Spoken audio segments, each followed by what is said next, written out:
สวัสดีจ้าพ่อแม่พี่น้องปองปายชาวอีสานทุกผู้ทุกคนคลิปนี้แอดมินมาอัปเดตเรดาร์ฝนคืนนี้ประจำวันที่24มิถุนายน2569มาเบิ่งกันเลยว่าฝนฟ้าอากาศคืนนี้เป็นจังไดเนาะก่อนจะไปรับชมรับฟังฝากทุกท่านกดติดตามให้เด้อขอบพระคุณหลายๆไปรับชมรับฟังกันเลยสำหรับเรดาร์ฝนของภาคอีสานคืนนี้ประจำวันที่24มิถุนายน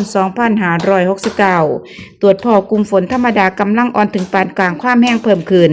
ปกคลุมพื้นที่อำเภอเมืองหนองบัวลำพูโน่นสังจังหวัดหนองบัวลำพูอำเภอกุดจับเมืองอุดรธานีจังหวัดอุดรธานี